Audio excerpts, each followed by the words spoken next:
성경을 보면 때때로 하나님이 우리를 찾아오셔서 질문하시는 하나님이시다, 이런 생각을 갖게 됩니다. 왜냐하면 하나님이 질문하실 때는 우리로 하여금 뭔가 귀한 진리를 깨닫게 하기 위해서 찾아오셔서 질문을 하십니다. 인류의 시조 아담과 하와에게 하나님 앞에 범죄하고 숨었을 때에 하나님이 찾아와서 아담을 부르시면서 물으셨습니다. 아담아, 아담아, 네가 어디 있느냐?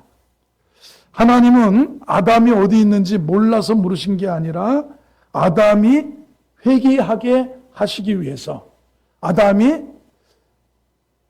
선악과를 따먹었다고 잘못했다고 회개하기 위해서 하나님이 찾아오셔서 질문하신 겁니다. 가인이 동생 아벨을 돌로 쳐 죽이는 인류 최초의 살인을 저지릅니다. 회개할 기색이 없이 마음을 강팍하게 하고 있을 때 하나님은 가인을 찾아오셨습니다. 가인아, 내 아우 아벨이 어디 있느냐? 가인이 아벨을 쳐 죽인 것을 몰라서 물으신 게 아니라 하나님이 가인에게 회개할 기회를 주시기 위해서 오신 겁니다.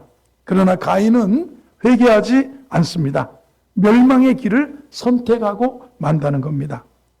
성경에는 이렇게 하나님의 질문에 의해서 자신의 삶을 바꾸지 않고 실패한 자들만 기록한 게 아니라 때로는 하나님의 질문에, 찾아오셔서 물으시는 질문에 마음을 열고 인생을 들여서 하나님의 축복의 도구가 된 사람도 있습니다. 사도 바울이 대표적인 사람입니다. 그는 예수 믿는 신앙이 나쁜 것임을 생각하고 공문을 들고 다메섹을 향해서 달려가고 있습니다.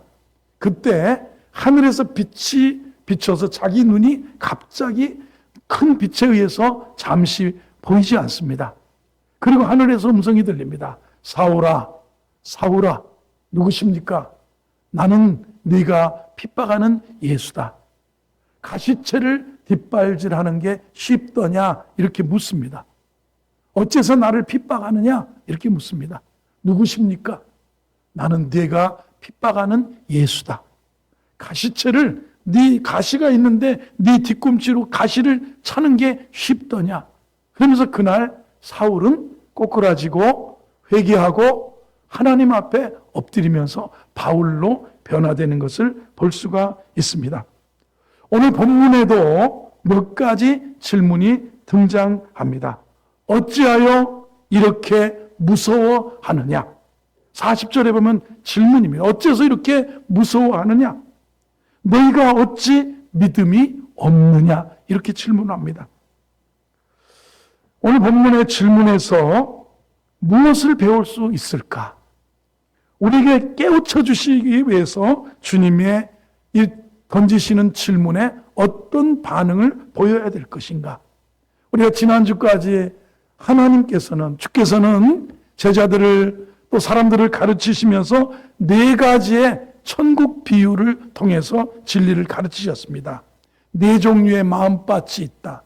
등불의 비유, 씨 뿌리는 비유, 그리고 겨자씨의 비유를 통해서 천국이 이렇다. 4가지의 비유를 마가복음에서 말씀하셨습니다.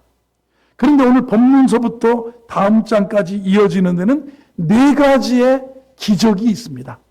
어떤 기적이냐면 4가지의 D라고, 외국 사람들이 D 하면 오늘 여기 보면 처음 D가 danger, 위험입니다. 위험, 오늘 큰 풍랑의 위험. 그 다음에 거라사의 군대 귀신 들린 사람, 데몬. 또 하나의 D가 나옵니다. 데몬, 귀신 들린 사람 축출해 줍니다. 그리고 누굽니까? 혈루병 여인이 질병에 걸려서 12해나 피를 흘리면서 자꾸 말라가고 병들어 죽어가고 있는 여인이 예수님의 옷자락에 손대고 치유받는 장면. 디지즈, 질병입니다. 질병. 그리고 마지막에 야이로의 딸이 죽었어요. 야이로의 딸을 고쳐달라고 야이로가 부탁을 해서 예수님이 가다가 해당 누굽니까? 혈루병 여인의 질병을 고쳐주신 장면.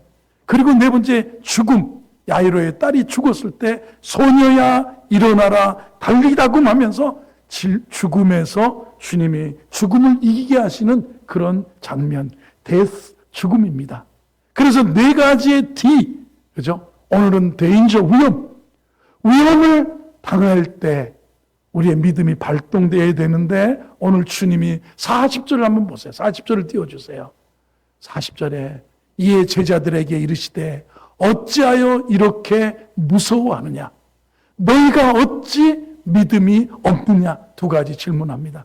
어째서 이렇게 여러분 위험이 오면, 어려움이 오면 믿음 다 팔아먹고 우리가 허둥대면서 어찌하여 이렇게 무서워하느냐? 너희 믿음이 어디 있느냐? 어찌 믿음이 없느냐? 누가복음에서는 너희의 믿음이 어디, 믿음 어디다 놓고 믿음 없이 그렇게 허둥대고 이렇게 위험에 빠졌다고 해서 흔들리느냐 하는 그런 질문으로 오늘 우리에게 교훈을 주신다는 겁니다. 제자들이 은혜 가운데 말씀 듣고 난 후에 경험한 것은 평안이 아니라 폭풍이었다는 겁니다. 큰 폭풍을 만났습니다. 생명의 위협을 느낄 만한 커다란 폭풍이었습니다. 오늘 37절을 보겠습니다. 37절에 보면 같이 읽어봅니다. 시작. 큰 광풍이 일어나며 물결이 배에 부딪혀 들어와 배에 가득하게 되었다. 여러분 살다 보면 인생은 항해와 같다. 그래서 인생은 항해를 하는데 돛담배 타고 아니면 좋은 배를 타고 항해하는데 풍랑이 없이 잔잔한 바다로 저 미국의 항구까지 또 우리가 저 유럽의 항구까지 저 아프리카나 동남아의 항구까지 소원의 항구를 향해서 내 배가 항해를 하면 좋겠지만 풍랑이 있어요. 큰 광풍이 일어났다고 그랬습니다. 위험을 처하게 됩니다. 그런데 여기서 큰 광풍이라고 그랬는데 여기 큰 광풍은 메가톤급의 광풍입니다. 어마어마한 거대한 광풍이 일어나서 물결이 배에 부딪혀 들어와 가득하게 되었다고 합니다. 39절을 봅니다. 오늘 크다라는 거 메가톤급. 예수께서 깨어 바람을 꾸짖으시며 바다더러 이르시되 잠잠하라 고요하라 하시니 바람이 그치고 아주 잔잔해. 여기도 메가톤급의, 아까는 메가톤급의 커다란 광풍이 일어났다면 여기는 아주 잔잔한 거예요. 같은 얘기예요. 정말 이렇게 그렇게 잔잔할 수 있을까 하는 아주 잔잔해지더라. 이런 표현을 썼습니다. 41절을 보겠습니다.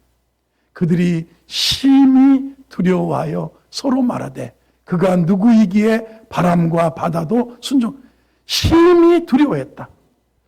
이 풍랑을 바다를 꾸짖어서 잠잠하게 아주 잔잔하게 메가톤급의 커다란 광풍을 잠잠하게 만든 그분 앞에 심히 두려워했다. 여기도 메가톤 같은 큰 경외심이 일어납니다. 커다란 좋은 신앙은 아니지만 커다란 경외심이 일어났다. 이런 표현을 같이 쓰고 있는 것입니다. 하나님을 섬기는 우리에게도 생명의 위협을 느낄 만한 삶의 큰 광풍을 만날 때가 있습니다. 예수 믿는 우리에게도 생명을 위협할 정도의 큰 광풍이 찾아올 수 있다고 성경은 말하고 있는 거예요. 처음에 광풍이 몰아칠 때 제자들은 대수롭지 않게 여겼을 겁니다. 왜냐하면 그들 가운데 베드로, 안드레, 야고보, 요한 다 어부 출신들입니다. 갈릴리 바다가 어려서부터 태어나면서 보았다고. 태어나면서부터 수영을 배웠고 태어나면서부터 갈릴리 바다 커봐야 안면도 많은 거예요. 26km 길이. 그 다음에 폭은 넓어봐야 12km밖에 안 되는 그 갈릴리 바다. 우리 안면도 가봐서 알지만 안면도만한 그런 섬만한 바다인데 그 호수인데 그런데 북쪽의 헐몬산에 눈과 얼음이 여름에 햇볕이 내리치면 확 녹아내리면 물이 아주 차가운 물이 따뜻한 갈릴리 바다에 들어오면 뭔가 기압이 갑자기 바뀌어져 가지고 커다란 효과에 의해서 큰 광풍이 갑작스럽게 일어난다는 거예요. 그러면 이게 메가톤급의 광풍이 돼서 제자들이 오늘 심히 괴로움을 겪고 있는 장면입니다. 그 광풍 앞에 그들은 예수님 앞에 견디다 못해서 이제 나가서 외치면서 38절을 보겠습니다. 한번 같이 읽어보세요. 시작. 예수께서는 고물에서 베개를 베고 주무시더니 제자들이 깨우며 이르되 선생님이여 우리가 죽게 된 것을 돌보지 아니하시나이까. 예수님께서는 주무시고 계셨습니다. 예수님께 구원을 요청하는 외침입니다. 외침에는 무엇가 포함되어 있냐면 혼란스러운 마음이 담겨져 있습니다. 뭔가 일이 잘못됐다는 거예요. 아니 여러분 생각해 보세요. 우리가 지금 예수님과 함께 배 타고 건너가는데 왜 이런 풍랑이 일어나? 내가 예수 믿었으면 적어도 내 사방의 평안과 내 사방의 형통함과 정말 인생의 항해의 소원의 한국까지 이르는데 천국에 이르는 그날까지 아버지여 평탄한 길 주옵소서, 잔잔한 길 주옵소서 이러고 가야 되는데 왜 내 인생에 폭풍우가 밀려오느냐 하는 그런 원망 섞인 마음도 담겨져 있을 수 있어요. 예수님과 함께 배 타고 가는데 어찌해서 풍랑이 일어났냐. 예수님과 함께 배를 탔으면 평온하게 가야지 감히 풍랑이 나를 괴롭힐 수 있느냐. 말도 안 되는 일이 일어났다. 혼란스러운 마음에 빠진 겁니다. 우리도 이런 신학적인 신앙의 질문 속에 빠질 때가 많습니다. 내가 예수님을 열심히 믿는데 내 사업이 왜 이런가? 내가 예수님을 열심히 믿는데 최선을 다하여 교회와 직분에 충성하고 있는데 내 몸에 병이 왜 왔냐? 우리 가정에 이런 어려움이 풍랑이 올 수 있단 말이냐? 그래서 우리도 제자들처럼 외칠 수 있습니다. 주님 어찌하여 이렇게 하십니까? 주님 우리 죽게 된 걸 내버려 두십니까? 하는 거예요. 두 번째는 이런 원망이 내포되어 있습니다. 어떻게 예수님이 우리의 죽게 된 것을 내버려 주님이 같이 있으면 깨어서 빨리 우리를 도와주셔. 주무시고 계시는 것 같아요. 하나님이 주무시고 계시는 하나님이 무관심하신 것 같아요. 하나님이 아무런 역사를 안 해주시는 것 같아요. 이런 믿음의 길을 걸어갔던 선배들이 또 우리의 삶이 족적을 우리가 회상할 수 있다고 생각합니다. 이스라엘 민족 역시도 그들에게 찾아온 고통, 자신들의 고통을 하나님이 외면했다는 생각으로 심적인 고통을 당한 적이 많습니다. 낙심한 고통, 낙심하는 어려움 가운데 하나님이 우리를 외면했다는 겁니다. 야곱아 어찌하여 내가 말하며 이스라엘아 내가 이르기를 내 길은 여호와께 숨겨졌으며 내 송사는 하나님에게서 하나님께 내 인생길이 숨겨졌고 나의 억울함 송사가 하나님께 가려졌다고 이렇게 생각하느냐? 벗어났다고 생각하느냐? 하나님은 우리를 눈동자같이 지키시고 보호하시고 암탉이 병아리를 품듯이 이스라엘을 그 날개 그늘 아래 품어주셨다고 말씀하셨는데 이스라엘 백성들이 조그마한 환난과 풍랑과 어려움 속에서 늘 외치던 것이 그겁니다. 야곱아 어찌하여 내가 말하며 이스라엘아 내가 이르기를 내 길은 여호와께 숨겨졌으며 내 송사는 하나님에게서 벗어난다고 그렇게 외치느냐는 겁니다. 우리가 인생을 살면서 이런 생각을 합니다. 소년이라도 피곤하고 곤비하며 장정이라도 넘어지며 자빠지되 오직 여호와를 앙망하는 자는 새 힘을 얻으리니 독수리가 날개치며 올라감 같을 것이고 다른 박질하여도 곤비치 아니하고 걸어가도 피곤치 아니하리로다. 왜 우리를 고통 속에 내버려 두느냐고, 왜 우리를 그냥 이렇게 방치하시냐고 항변하는 자들에게 하나님이 하나님을 앙망하는 자에게 새 힘 준다. 주여 우리가 죽게 된 것을 왜 돌보지 않습니까? 주여, 여러분 인생에 고난이 오고 어려움이 올 때 이 제자들이 주님을 깨우는 거예요. 이 순복음 신앙은 오늘 이 비유를 보면서 이 이야기를 통해서 순복음 신앙은 주님이 여호와를 너를 지키시는 자라 낮에도 너를 상치 아니하고 밤에 달도 너를 해치 아니하시다. 여호와께서는 주무시지 않으시는 분이에요. 졸지도 않고 주무시지도 않는 분인데 여기 뭐냐면 순복음 신앙은 뭐냐면 가만히 두질 않고 기질이 주여 주여 우리의 죽게 된 것을 돌보자. 주여 도우소서. 주여 인도하소서, 주여 축복하소서, 주여 치료하소서. 이것이 믿음이라는 거예요. 어찌해서 무서워하는. 여러분 여기 보면 이렇게 예수님은 이 메가톤급의 풍랑 속에서 평안하게 주무시고 계시는 반면에 제자들은 두려움과 고민 속에, 고난 속에 허둥대고 있는 모습을 봅니다. 아유, 예수님이니까 그렇죠. 아닙니다. 예수님도 인간의 몸을 입고 하늘 영광을 버리시고 한아기로 배고픔도 여러분 40일 금식하신 주님에게 사단이 와서 돌이 떡이 되게, 그런데 돌 가지고 떡을 만들어 잡숫지 않으시고 주님은 굶주림을 느끼시고 주님은 나사로의 죽음 앞에서 슬픔 속에 눈물을 흘리셨고 우셨고 배고픈 일, 슬픈 일, 눈물을 흘리실 일, 십자가 위에서 고통받으실 때도 주님은 내가 목마르다. 엘리 엘리 라마 사박다니 나의 하나님 어찌하여 나를 우리를 위해서 모든 고통과 고난을 다 십자가에서 감당하셨습니다. 아픔을 다 하셨습니다. 두려움을 느낄 수밖에 없는 이 메가톤급의 풍랑 앞에서도 고요히 주무시는데 그러나 제자들이 주님을 깨웁니다. 주여. 그런데 깨우셨던 주님이 일어나셔서 하신 말씀이 이렇게 40절의 말씀, 39절을 먼저 보겠습니다. 39절. 예수께서 깨어나셨습니다. 여러분 우리의 외침, 나의 기도가 나의 영적인 발돋움이 주여. 이 발돋움이에요. 이 발돋움이에요. 영적인 발돋움이 두드리고 구하고 찾는 이것이 주님께서 깨어나셔서 주무시지 않는 주님이 바람을 꾸짖으시면서 바다더러 이르시되 잠잠하라 고요하라 하시니 바람이 그치고 아주 잔잔하여 지더라 그랬습니다. 제자들의 문제, 두려움에 빠진 그 문제가 광풍 때문이 아니라 어떤 문제였느냐 40절에 우리에게 답을 주고 있습니다. 한번 읽어봅니다. 시작. 이에 제자들에게 이르시되 어찌하여 이렇게 무서워하느냐 너희가 어찌 믿음이 없느냐. 예수님이 오늘 이 사실을 지적하기 위해서 제자들에게 중요한 질문을 던지는 겁니다. 어찌하여 이렇게 무서워하느냐 너희가 어찌 믿음이 없느냐. 두려움에 빠진 것은 풍랑 광풍 때문에 그런 게 아니라 믿음이 없었기 때문이다. 한번더 믿음이 없어서 해보세요. 믿음이 있으면 이겨요. 믿음이 이기네. 믿음이 이기네. 주 예수를 믿음이 온 세상 이기네. 오직 믿음으로 내가 살리라. 이랬는데 너희 믿음이 어찌하여 무서워하느냐. 너의 믿음이 뭐예요?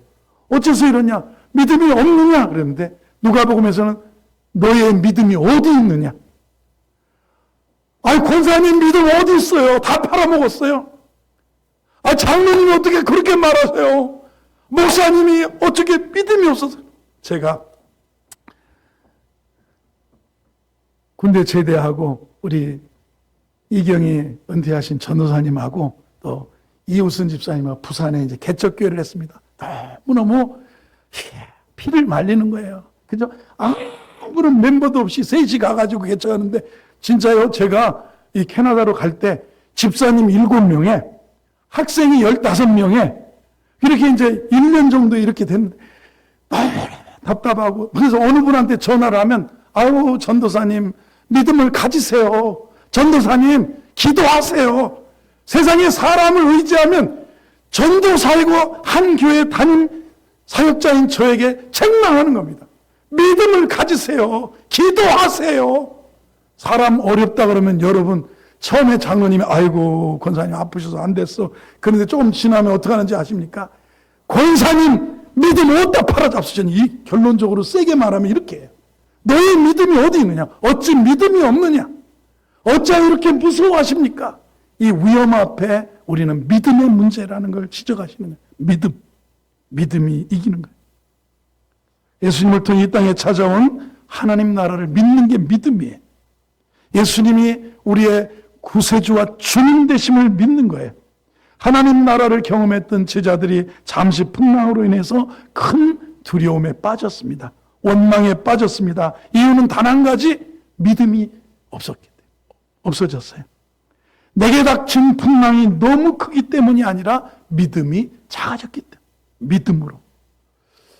사랑하는 성도 여러분, 오늘 믿습니다 하는 이 영접하는 자, 곧 그 이름을 믿는 자가 하나님의 자녀가 되고, 믿음으로 구원 얻고, 믿음으로 세상을 이기기도 하고, 믿음이 바라는 것들이 식상이고 보지 못하는 것들을 보는 게 믿음이고, 믿음이 모든 세계가 하나님 말씀으로 지어진 줄을 믿는 것이고, 보이지 않는 더 큰 부활을 소망하면서 더 큰 하나님의 은총을 사모하며 사는 게 믿음이에요.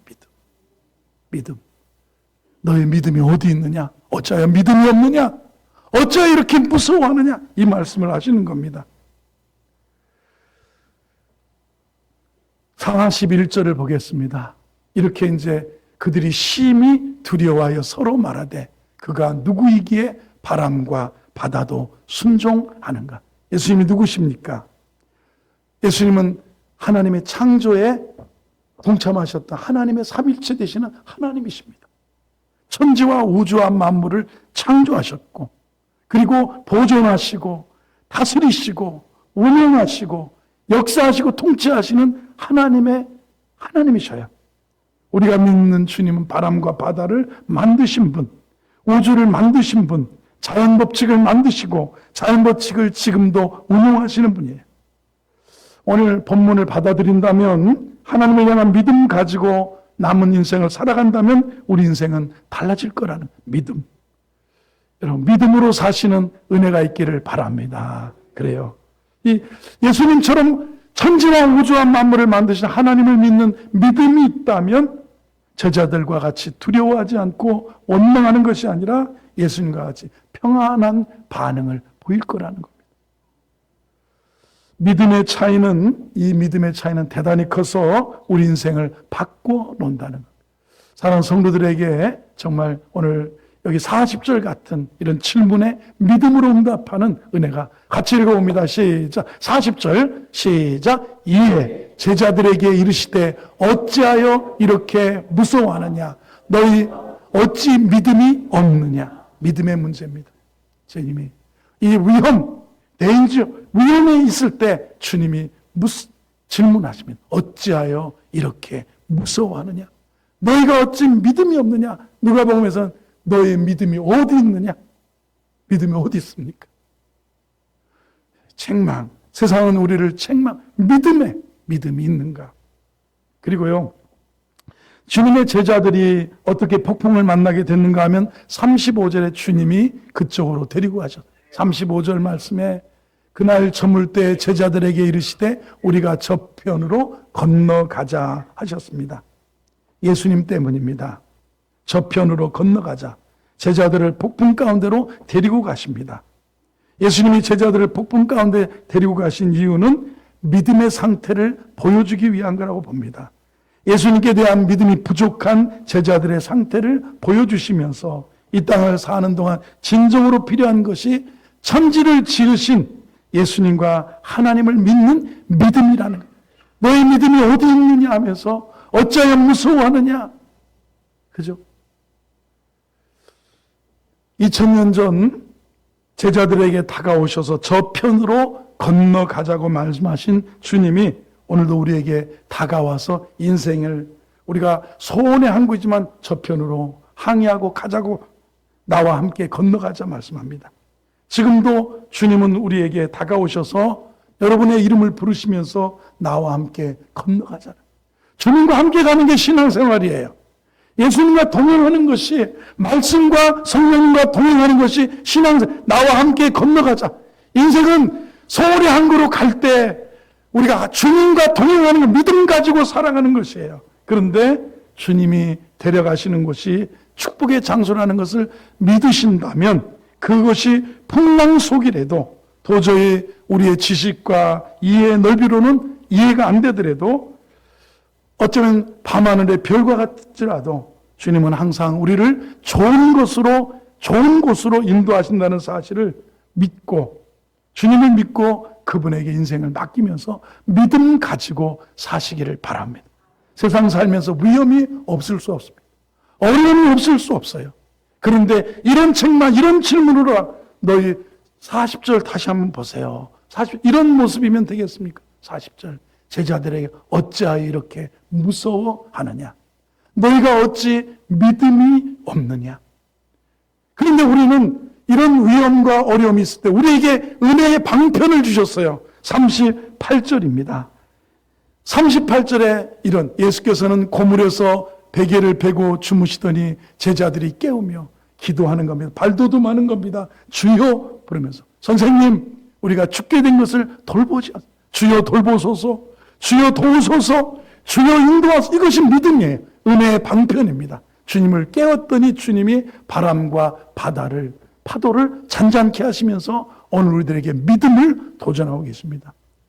여러분 한 주간 우리 삶의 현장에서 믿음으로 이기고 믿음으로 바라보고 믿음으로 승리하는 성도들 되기를 바랍니다. 믿음 가지고.